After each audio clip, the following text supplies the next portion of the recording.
It's time for the Burning River Sportscast. I'd like to first thank the Cleveland Browns for making me a really bad parent this afternoon. I think I dropped Nice. about 30 F-bombs in a span of 15 seconds. Nice. As the Browns did the improbable and snatched victory from the jaws of certain defeat today. Ronnie Jams, how are you? I'm doing good. I'm really not turned that I'm at a work conference right now and wasn't able to see as much of the game as I would have really liked. But I'm real excited that we won. Nobody saw that coming. No, we did not. No, not at all. Definitely did not. So there's been worse days.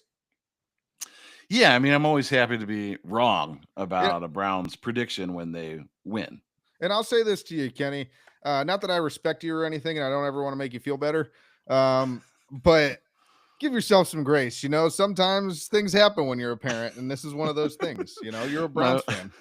My wife and son had taken a nap during the game, and they woke them up. They had just woken up, and so like they were both a little groggy, and she was like, "Whoa, man, you got to cool it." You were like, "We're watching the Browns." I was like, "You don't understand. This game was as good as over." Yeah, she doesn't get it. She doesn't get it. But should I tell everybody where they can find our podcast? Yeah, you should do that. All right, you can find our podcast wherever you get your podcasts. I'm talking Apple Podcasts, Spotify, Stitcher, Amazon Music, YouTube Music, Pandora, iHeartRadio, Pocket Cast, Castro, Good Pods, where we are a #1 ranked football podcast. Again, we just got another #1 weekly ranking. So we're multiple time #1 football podcast on Good Pods. Good Pods, check it out. And anywhere else. While you're at it, please leave a review on your preferred podcast app. It really helps us grow and get seen. And don't forget to subscribe on YouTube, the only place that you can find our video podcast, and check us out on Facebook, Instagram, and TikTok. Our handle for all the socials is at Burning River Sportscast, and we are on X as well with the handle at Burning River Pod. While you're at it, check out our merch, www.thetapandmedia.com/shop. All kinds of stuff in there. And before we get started, quick shout out to some of our sponsors. Towpath Distillery. Towpath Distillery, an award-winning craft distillery located in Akron, Ohio. Towpath Distillery focuses on high-quality spirits carefully made in small batches. Towpath Distillery, handcrafted, award-winning, small batch, local, and family-owned. And Primetime Sports and Framing, with locations in Hartville, Streetsboro, Belden Village, Great Northern, and Kent. They are easily accessible wherever you are in Northeast Ohio. With the best selection in autographed collectibles and a world-class framing operation, they are your go-to for officially licensed memorabilia. Primetime Sports and Framing. You name it, they frame it. There you go. And they also they provided the not only the jersey for our first giveaway this season, but they provided the Myles Garrett game day poster for the giveaway that we're currently running. So check out our social medias when you get a chance. Get entered to win the Myles Garrett game day poster signed by Myles Garrett. It's pretty dope. Really any social media, just go check it out. Follow directions. And what's the big thing, Kenny? How do they get 50 bonus entries? You should probably be subscribed on YouTube. Yeah. Anybody who can show proof that they're anybody who does subscribe on YouTube or is already subscribed on YouTube gets 50 bonus entries. So, all right. With that all being said, today on the show, this is what you can look forward to. We're going to recap today's Week 3 win. Yes, I said win against the Packers. We're going to give you our nominees for Dog of the Week, what this win means for the Browns this going forward this season, and if we think there should be any changes, and I'm sure there's going to be so much more. But let's get things started by reminding everyone to call the Burning River Sportscast Hot Take Hotline. Hot Take Hotline. Don't forget to call and leave your hot takes on the Hot Take Hotline. Remember, these are hot takes. We want hot takes. Hot takes. We want them. We want hot takes. Yeah. We got a couple already. We'll play those. You'll hear those on Thursday's show. But call in if you got anything to say. We'd like to hear it.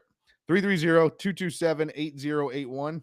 330-227-8081. 330-227-8081. I was going to say probably quick programming note. Sure. The show probably will be released Friday this week. Friday. Oh yeah, we're recording late for work. We're recording late, so it might come out Friday. Yeah. I had that in the show notes at the end. It should probably be here. But you're telling people now to listen Thursday, and yeah. So it's a good job out of you. Yeah, really paying attention there, Kenny. That's what I do. I'm a details guy. Yeah. Don't worry, Dewey's in the house. He said, "Let's effing go, Brownies." Yeah. We already posted that on the show. Yeah. I'm trying to do like 6 screens at once, Kenny. You Leave me don't alone. need to. That's why I'm here. I'm helping. Yeah, you don't usually do anything. Yeah. But listen, before we I get bring to the takes. Okay. I bring the takes. Okay. You bring the tank, maybe. The tank? No, the tank, because you're big. You're a big guy. Thank you. Before we get to the less big than I used to be. You're still fat. We're down 72 now as of this morning. Pretty soon you're gonna be nobody. You're already. I don't know about soon, but maybe someday. Listen, before we get to the recap, I just have to mention this week. You know, I'm out of town. I'm in New Orleans right now. My uncle is also in New Orleans, and he happened to go to the Browns backers bar today. I was not able to make it, but he went to the Browns backers bar today, and he said hello to our friend Robert Tickner, who we have. We interviewed them last year for the New Orleans game, and because we were there. We were there. Yeah, we went there. Yeah. And Robert did remember us. He actually gave my uncle a shirt to give me. So just quick shout out to them. It was cool that my uncle was able to visit them, and it was somebody we'd interviewed. And then on top of that, we had friends out in Colorado this week in Colorado Springs. And they wanted to watch the game.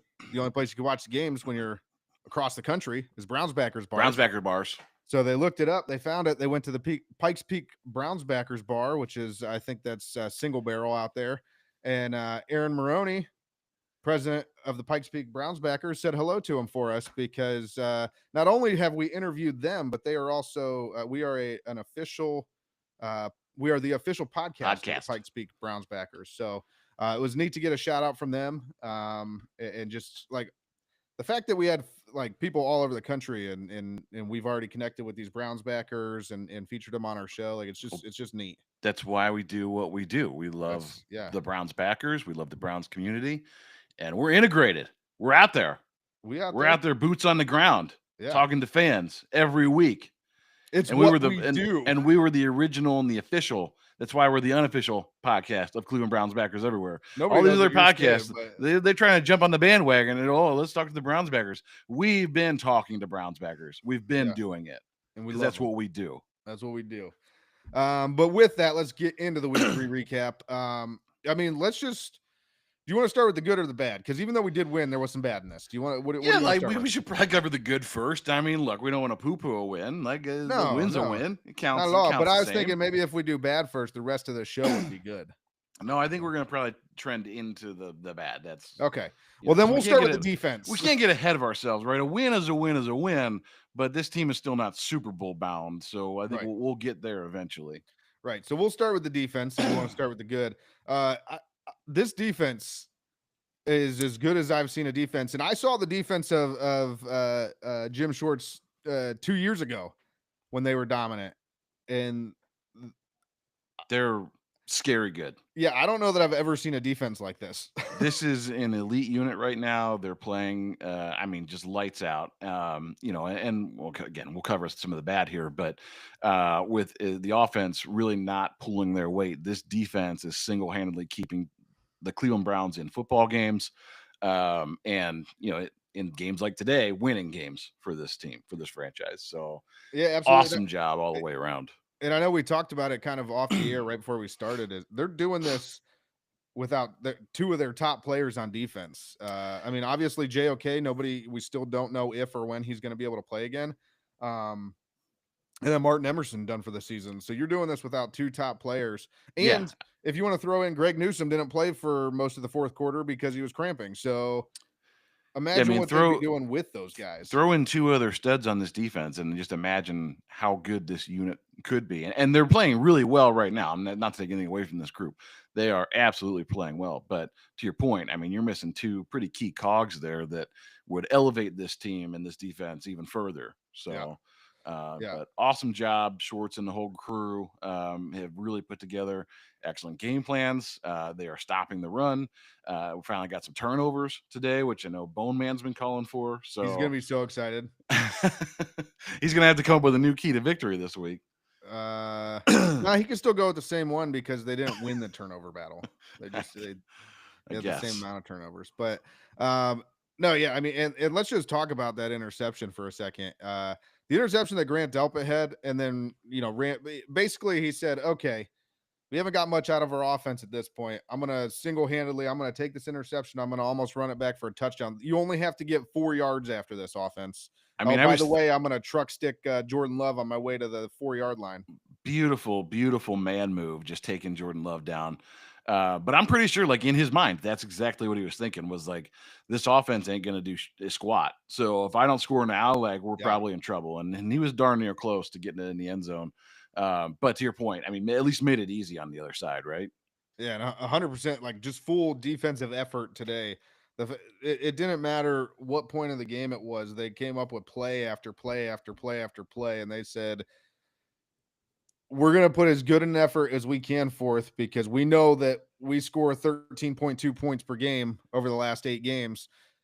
We'll get to that stat in a second. But yeah, to your point, they said we have to hold them under that. And so that's what they Yeah. did. Yeah, and if you look at the running game again today for Green Bay, I think Jacobs had 30 yards on 16 carries, so a cool 1.9 yards per carry there. Jordan Love got loose on a couple of boots, but didn't do a whole lot of damage. So well under 100 yards for the day. Yeah, Um, total rushing for Green Bay is 81. yeah. So and that was between like 4 or 5 guys. So Yeah. just a bang up job. That defense was disruptive and in the backfield all day long. You had performances from a lot of different guys on that defensive front. McGuire, right? Shelby Harris, I think, had the big Yeah, I mean, block on the kick. as a team, we had 5 sacks, so that's a big day. You got Alex Wright had 1, Mason Graham, Miles Yeah, Garrett, Mason Graham played well, Aiden Huntington, all had half a sack. and Malik Swessinger Collins, was all over the field. yeah, Schweisinger had a sack and was all over the field. Malik Collins had a sack and a half. So, yeah, Always good to big have that days. extra half sack. Yeah, you don't want to just stop at 1. Give me an extra half. That was the other. Yeah, well, Miles said I'm taking half of that. So Yeah, but no, I mean, just huge defensive efforts all around. And I'm not trying to downplay the win. It was a fantastic win against a really good football team. I think you're going to be hearing a lot about the Packers as the season goes on. But what I'll say is, like, the only downside to this is, like, this is the effort it's going to take every single game for the Browns to win. well, And yeah, I think it's that's really tough to hard to do. repeat that It's tough to continually. do. Yeah, I mean, look, you even guys like Miles. I mean, they played they played so well, but even Miles was gassed when you had the big opportunity with Green Bay backed up on their own 2 or 1 there. Couldn't even get in the game. Was Yeah. catching air. But I think that just speaks to like how hard this team was playing to keep them in the game. That they had to rotate guys even in a situation where like that could have been a game changing opportunity if Miles could have made a big play there and just couldn't get in the game. Yeah, So absolutely. yeah, I think tough to replicate week over week to get that same type of effort out of your defense. I mean, look, as long as this offense is going to continue to score no points every week, this defense is going to have to pitch shutouts. Yeah. And you can sneak a few games that way. This was certainly one of them, but you're going to have to get more out of the offense eventually. Yeah, and so I mean, I guess that's where we start transitioning over into the bad, right? Because it just kind of came up, but is the offense obviously not good again today? Let's see here. Total yards for the offense. You had passing wise, you had 125 passing yards. I mean, officially, Joe Flacco had 142. I don't really was as a sack got taken off the Sacks, yards or yeah. something. Yeah, so yeah, 2 sacks for 17 yards. So but yeah, Joe Flacco threw for 142 yards and an interception, no touchdowns on 36 attempts. Like, that's terrible. And that's one of the things that's really concerning about this offense right now because coming into today, the Browns had 90 pass attempts over 2 weeks, which is tied for most in the NFL. And then you had another 36 today. What were And they that's ranked at, like 28 in passing yards? they were somewhere in the middle, 12 or 14 or so. But yeah, I My mean, point was just that it doesn't match the attempts yeah, at it all. doesn't match. The production doesn't match the activity, which is not where you want to be. No. Look, I love Joe Flacco. I'm not saying that like this team is going to go on a run and win if they make a quarterback change, but man, he just doesn't look like the same Joe Flacco from 2 years ago. This offense needs some kind of spark. And, one of the good things I think we saw today was they did finally, at least at the end of the game, get the run game going a bit. Quinshawn had a really nice couple of runs that really sparked the first points of the game there, that drive towards the end of the game. He had just ripped off a couple big ones, and then you had Harold Fannin on just making man moves, trying to get extra yardage too. So the rookies, had a little bit of a renaissance today and picked this team up when it was down. And it's gonna have to come from all over right now, because this offense is just not consistent enough to move the ball and sustain drives. Yeah, absolutely. And quick shout out to James Frank on Facebook. He just all exclamation points and yelling and telling us he has no voice and what a win. And yeah, I mean, look, we're not trying to. I know we're getting into the bad here, and I don't want to bring everybody down. That's not what we're trying to do here. It's just more so to say, yeah, we're as excited as anybody. This was an awesome win. Yeah. It was fantastic to watch. It was a fun game.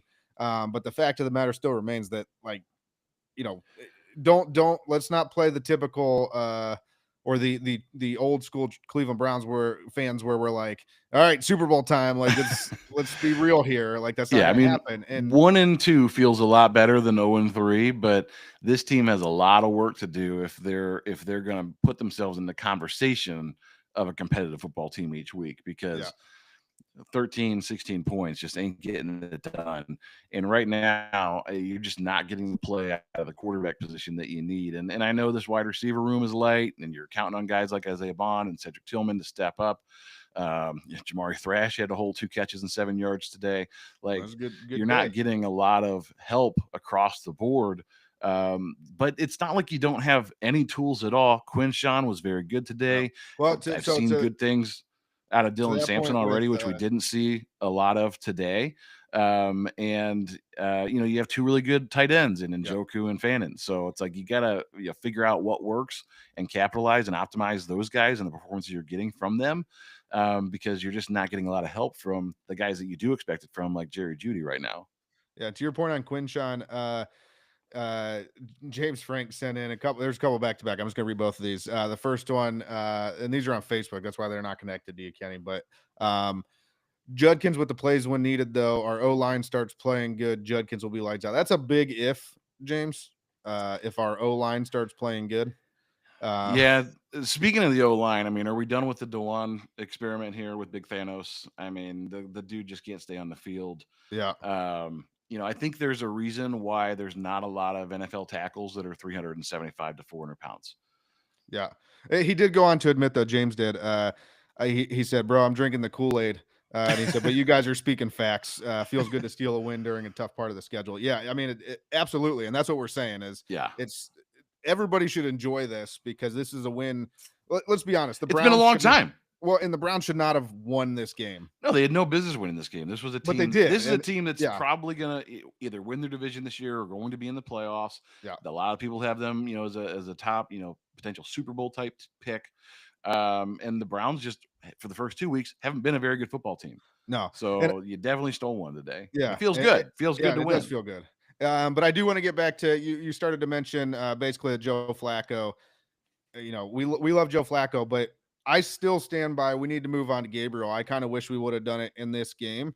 Joe Flacco did, even though we won the game, that wasn't because of Joe Flacco at all. He could not move the offense to save his life. So, I mean, I don't know, even in the second half, I don't know how many 3 and outs we had. Or even if it wasn't 3 and outs, it was like we got 1 first down and then we went negative 20 yards in the next few plays. And I don't know if it's play calling. I don't know if it's 40, 41 years old. It just doesn't have the same fire, doesn't have the same intensity. We're not stretching the field. The balls that he has thrown deep. I mean, today, the interception before the end of the half was kind of a throwaway play anyway, but still wasn't a very good throw. A couple other longer throws that he made were just very errant and out of bounds on the sidelines. Like, those were the throws that he was hitting 2 years ago. The ones that we all went, wow, where'd this guy come from? And he hasn't been able to connect on those. He hasn't been overly accurate. I've seen a lot of balls either really low that receivers have had to try to make great plays on. I've seen balls that are really high that they're having to do the same. It's not like he's hitting these guys in the hands consistently.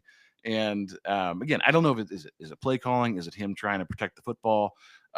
Is it just him being 2 years older and father time is kind of taking its toll? But he's not the same. He's not playing with the same reckless abandon, the same freedom, and the same big arm talent that we saw 2 years ago. And while that's all true, like I don't even think any of that honestly matters. Like, like it does, but it doesn't. What I'm getting at is if this is the level of play, it doesn't matter whose fault it is, whether it's Stefanski's or his or whoever's. It doesn't matter. The fact is the offense is completely stagnant. So at this point, if that's what you're seeing, I know it's early, and I know a lot of fans don't want to hear it because it's early, but you have 2 rookies that need evaluated, and you're going to have probably 2 top 5 picks next year to potentially go after another quarterback. So we need to get this show on the road and figure out what we got. And here's the bottom line is switching to Dylan Gabriel right now or Shedeur Sanders, because I know people are going to say, don't forget about Shedeur. The fact is he's not next up on the depth chart. Switching to Dylan Gabriel, are you going to be any worse than you are with Flacco? No. You're going to be the same or better. So, and there's something to be said about experience and leadership and the consistency that a guy like he's Joe not going brings. anywhere. But Dylan Gabriel and Shedeur to an extent, bring a different level of mobility to the game, which looks badly needed right now. Joe has not been overly. I mean, he never has been. He's a pocket passing type of guy, but sometimes you just need a little bit of movement in the pocket, enough to evade a rush, extend the play, which both of those guys have, at least to an extent, the ability to make one guy miss and keep your eyes downfield and throw the football. So. Yeah. And Joe is just not in that game right now, and that's not something that's going to come back to Joe's game as he continues to get older. I mean, Joe Flacco is as young today as he's going to be all season, and there was no mobility there at all. Yeah, yeah. So I don't know. Like, to me, I'm like, yeah, we won a game, and that's great. I'm thrilled, but at the same time, it doesn't change my stance on the quarterback right now. No, yeah. I mean, look, again, it feels good. You haven't won a game since before Thanksgiving last year. Feels way better to be 1-2. I'm so happy we didn't make it to the calendar year that we were talking about. That would have felt bad.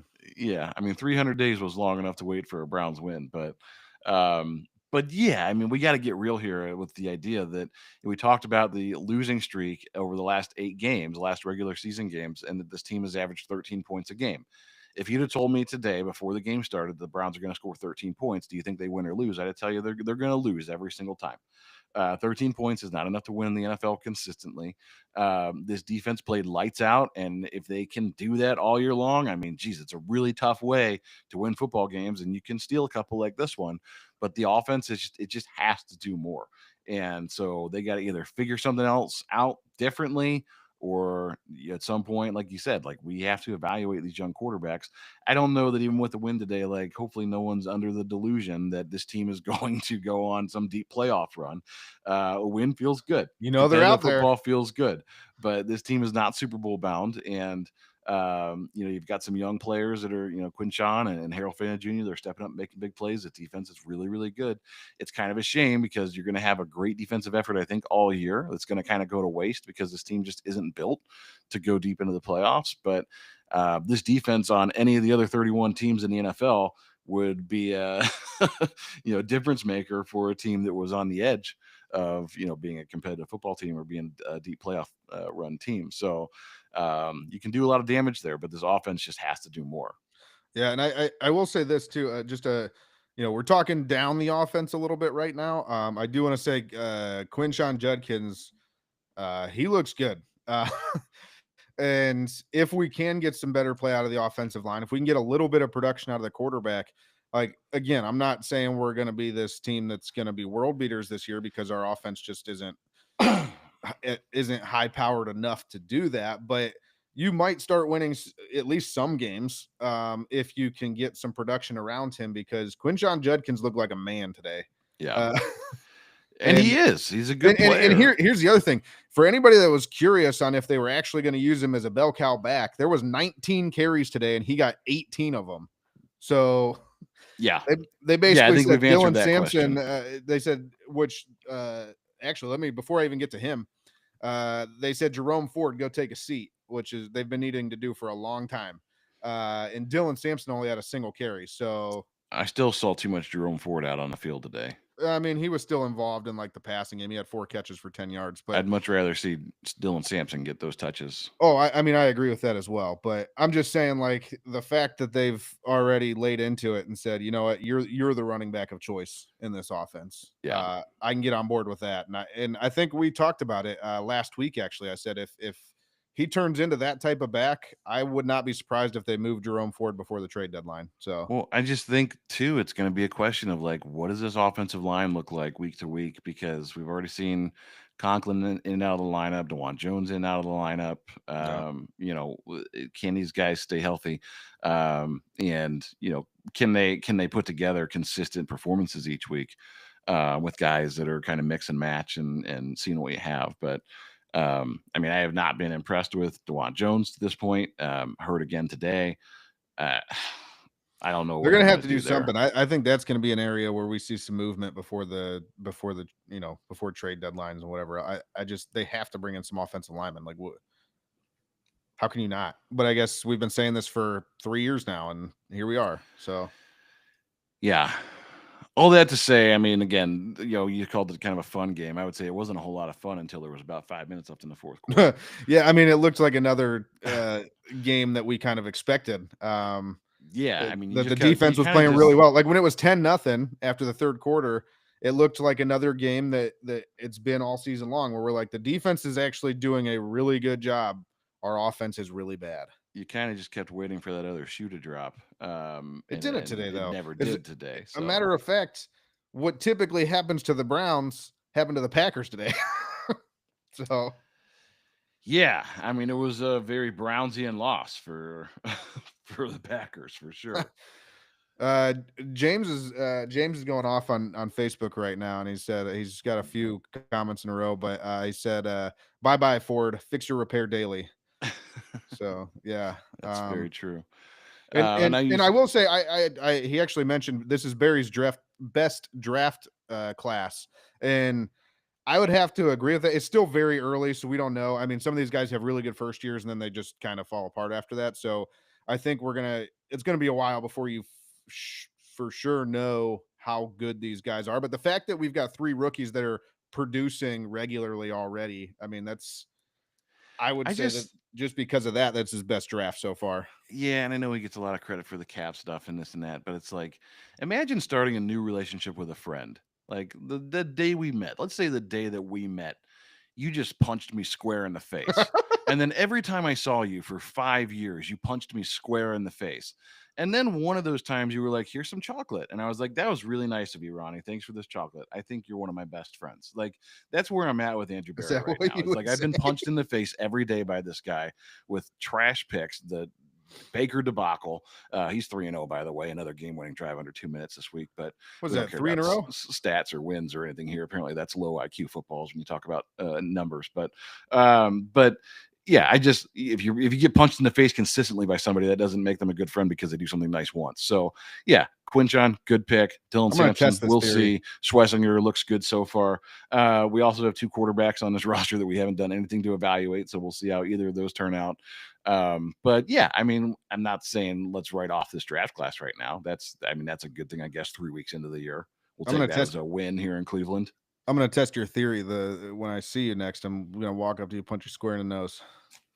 Yeah, but like that's the opposite, right? Like we have a long-term friendship where you haven't punched me in the face every day for 5 years. You say mean things. Well, no, that's just when it starts. I'm going to punch you every day. I'm going to punch you in the face every day for the next 5 years. But yeah, I mean, at some point, I'm going to be like, I don't know why I keep hanging out with this guy. He keeps punching me in the square in the face. Like that's not fun. James liked your metaphor. He said this is so accurate. He also said we're going to see number 4 before the end of the season, so I hope to God we don't. Like we're not supposed to mention his name. We're trying really hard not to mention his name on our podcast. So I did see a report that that they were at workouts with him this week and apparently liked what they saw. So we'll see. Somebody punched me in the face right now. Somebody just punched me right in the face. Andrew Barry, where are you? I saw some clips of DW4 in gym shorts, doing cone drill, drop backs, and delivering passes. I'll tell you what, if nothing else, that dude always he posts some hype videos. I'll tell you that. Like he gets himself excited to come back to the Browns. That's for sure. Yeah, I mean, who knows? We're 1-2, right? Maybe DW4 comes back and he's the answer, and the Browns win the Super Bowl this year. No, totally redeems himself. We make fun of ourselves sometimes for like 14 people listening to us. That's like his Instagram posts of his workouts. It's like, yay. Yeah. I like the Instagram post. He only calls him by his number. He won't say his name either. I liked the post this week of him celebrating his birthday as the Browns were being throttled by the Ravens last week. Did you see that the Browns too? So like the Browns wish somebody else happy birthday. Like it was either that same day or the day before. I think it was Dylan Sampson the same day. Yeah. And then it was like, oh yeah, I guess we probably have to wish Deshaun Watson a happy birthday too. So they did. Yeah. Yeah. He just had but anyways, while the Browns were being throttled. So yeah. Anyways, and then obviously we didn't talk about it yet, but Andre Szmyt. Andre Szmyt, holy Szmyt. He totally redeems himself. Totally redeemed himself. Well, I don't say he totally redeemed himself. I think we're back to par with him. Square one. We're back to square one. You cost us week one. Yeah. We were real mad. And now you won us a game. So now we're even. Now you went 2 weeks with making your kicks. We feel better about it now. Yeah. I'm certainly the hero future, of the day. Made a long kick to win the game against a team he shouldn't have beat. So we'll give him his flowers today. Absolutely. I mean, you figure he had 7 out of the Browns' 13 points. So he was the majority stakeholder today in production. Yeah. So good on you. Single-handedly trying to save Bubba Ventrone's job, yeah. But yeah, I mean, no, good for Szmyt. The fact that he is I know he's not a rookie, but a first-year kicker in the league, like first year, like actually playing in the league. The fact that you were able to face some adversity in your very first game and bounce back, and you've been solid since then, is just it's at least promising. Because if it was promising might be too strong a word. Encouraging is I think sufficient. Well, if it was promising is like he's going to be the kicker here for the next 3 to 5 years, and I don't know that I'm there yet. It was encouraging that I don't have to, because here's the thing. When the Browns scored that touchdown after the interception, you thought he was 9 to 10. I was 100% certain he was going to miss the extra point. Yeah. I was just waiting. I was just like, my point is just that if this was Cade York or especially Dustin Hopkins, I would have already bought a jersey. No, opposite. I'm saying if they would have faced adversity in that first game, they definitely would still be missing kicks. True. So yeah, Dustin Hopkins never got right after he missed a couple. No, he's like, he had that great year and he did it. He hit everything, and then after that he missed one field goal. He's like, I don't know what to do. I don't know how to kick anymore. I forgot the one thing I do. I don't know how to do it. Yeah, so bad. Great job out of Andre Szmyt. It was exciting to see him hit the game winner. It wasn't close on 55-yarder. That's a good. It's a good boot. Distance. It's a real nice boot. Speaking of kickers, I think did see the Falcons cut loose Younghoe Koo. I would definitely at least bring that guy in. Kick the tires. Kick the. Yeah, no pun intended. Yeah.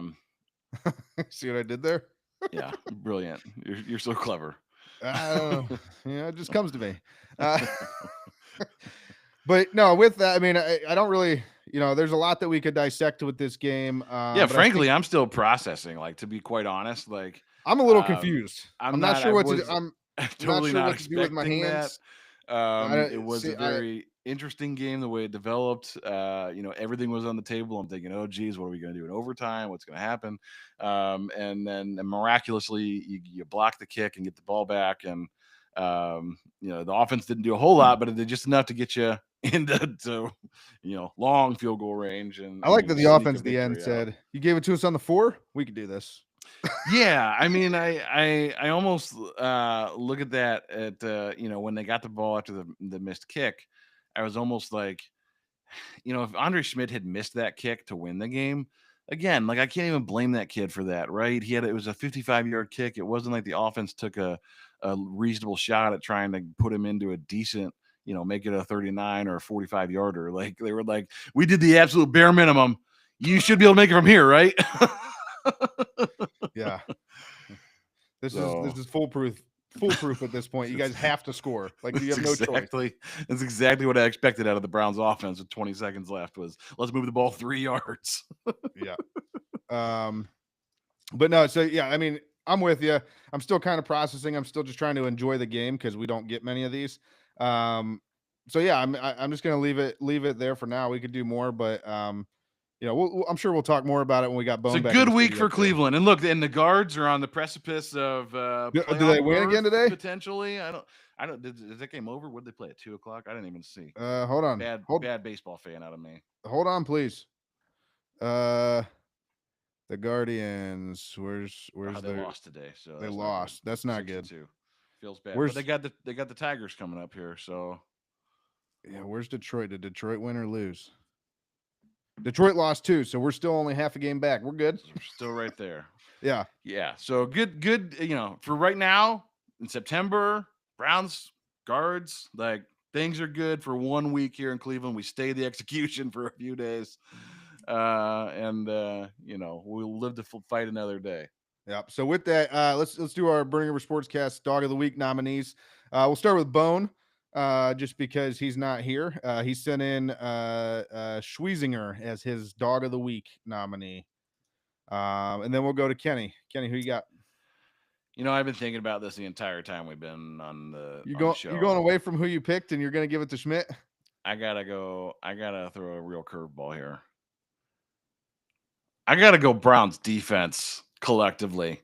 This was that's a cop out. I'm sorry. So as I'm going with this week, Browns defense collectively. That defense won this football game. I can't pick a guy. The defense was too good, and there were too many good performances. Well, the good news is I make the graphics, defense. So I can put whoever I want in there for you. You can put whatever you want. On the record, though, I'm going Browns defense. All right. Well, you're a complete doucher because I said I was going to wreck everything. That's what I do. That's dumb. I bring the takes. In case anyone was wondering, he told me before the show Quinshon Judkins. That's who he was going with. Quinshon had a good day. Yeah, so you can put Quinshon in. That's fine. I don't care. But the real dog of the week is that whole defensive. The only time we break ranks like this is when we nominate Browns fans or coaches. That's the only time. I'm gonna go Grant Delpit. That interception and then just giving Jordan Love a hip check at the end of the run. I mean, that was the turning point in the game. I mean, obviously they were coming back. Day, I guess. He said, "I'm gonna win it right here for you guys." So, Kenny, final thoughts this week? My final thought is just 13. That number, it's a bad number. It's unlucky. The Browns got lucky today. Yeah. 13 is not good enough week in and week out in the NFL. Something has to change. I don't know if it's the quarterback. I don't know if it's the play calling. I don't know if it's, they got to eat something different for breakfast each week. But something has to change. 13 is not good enough, and they got to do better. 13 is my final thought. Oh, it's Grant Delpit's birthday today, too. Nice. Yeah. Congrats to you. Good. Thanks for being born. Now, and just to add on to your 13 talk there, the Browns, before this game, the previous 8 games, the Browns offense averaged 13.2 points per game. I know it's fun to think about the win today, but think about this. That average went down. It went down this depreciation. Week. That's how bad the offense was. So yeah, just something to think about. And then my final thought here, Jim Schwartz for president. I can get behind that. Yeah, this dude, he's the look. If they told me tomorrow that they were promoting Jim Schwartz to the head coach, I would be so excited. I mean, I've about had it with all the people that have been Kevin Stefanski defenders this whole time. They were like, you guys, if you just give Kevin Stefanski a chance, this offense is good. His offense works. When? Where? With who? The only guys that worked with was Baker and Chubb. And I think we've learned it's because Nick Chubb, we knew Nick Chubb was a generational talent prior to getting hurt. And Baker turns out was actually a pretty good quarterback. Yeah. So otherwise, guys won in spite of. Otherwise, the Kevin Stefanski offense, the offensive guru, the quarterback whisperer, has never worked here under anyone ever. No. Yeah, I agree with you. Yeah. So Jim Schwartz, defense has been phenomenal, though. I thought it couldn't get any better, and they just keep getting better this year. I'm officially starting the Jim Schwartz for head coach campaign. Can we put that in the shop? Can we get 2 shirts? Can we get Jim Shorts for head coach and Jim Shorts for president? Yeah, I'm in. I'll make those. I make the shirts, so I'll make them. I'd like to order that this week. Yeah. Well, we've got a lot of I'll make this announcement too. We actually picked up 6 Browns backers groups that named us as the official podcast of their chapters this week. And that's significant because you might not get a t-shirt because I got to order a bunch of flags. But the 6 that we added this week, give me just 1 second, are the Fox Valley Browns backers, Philadelphia Browns backers, Tri-Valley Browns backers, Muni Lot Browns backers, Bowling Green Browns backers, and the Seattle Browns backers. So they'll be added to and I'll say it again. We've been hanging out, interviewing, talking to Browns backers every week since way before it was cool. And we're going to keep doing it. We're going to keep doing it because we love the Browns backers. Hell yes. So Browns backers, keep doing what you do so we can keep doing what we do. We are spreading like wildfire on a river, like a burning river. Like the Burning River Sportscast. And let me remind everybody once again to call the Burning River Sportscast Hot Take Hotline. Hot Take Hotline. Nobody call and leave your hot takes on the Hot Take Hotline. Remember, we want hot takes. We want hot takes. We do. Please call. 330 we'll kick you in the jimmies. Or he'll kick you in the jimmies. 330-227-8081. 330-227-8081. 330-227-8081. 8081. I forgot. You don't know how to do the bit. 8081. He forgot our shtick. Yeah. And be sure to check out our gear. Punch me in the face every time you see me. Yeah. www.thetappingmedia.com/shop, where you're going to have Jim Shorts for president and Jim Shorts for head coach gear soon. So that'll do it for us. Kenny, what can we expect this week? What can we expect this week? So we will have our normal show. Again, programming note will likely be out Friday instead of Thursday this week because my good pal Red Hot Ronnie James here, as you can see, is in a hotel room about 1,000 miles away from here. So we'll be a little late take a seat on the production this week. But we will preview the Week 4 game against the Lions. And maybe we got a shot in this one. Maybe, I don't know. We'll see. Another Browns backers interview, Southeast Michigan Browns backers. And of course, all the other things that you listen to the Burning River Sportscast for, the same takes over and over again. Yeah, absolutely. Yeah. That's why I listen. That, and I love to hear myself talk. And don't forget to check us out on social media. Tappin Media is on Facebook, X, and Instagram at The Tappin Media and Burning River Sportscast. That's this podcast is on Facebook, Instagram, TikTok, and YouTube at Burning River Sportscast, and on X at Burning River Pod. You can find our podcast wherever you get your podcasts. We're talking Apple Podcasts, Spotify, YouTube Music, Amazon Music, Stitcher, Pandora, iHeartRadio, Pocket Cast, Castro, Good Pods, where we are number one ranked football podcast multiple times. And please leave us reviews on your podcast app of choice. It helps us out a ton. Do it, or we'll kick you in the jimmies. You just want to kick everybody in the jimmies, man. We'll kick you in the Jim Shorts. Jim Shorts. Holy Szmyt, they kicked me in the Jim Shorts. That's what I should have named the show. I didn't. That sounds like part of the problem. Don't just be a part of the problem. Be the whole damn problem. And only you can prevent river fires. Burning River Sportscast. Burning Rivers.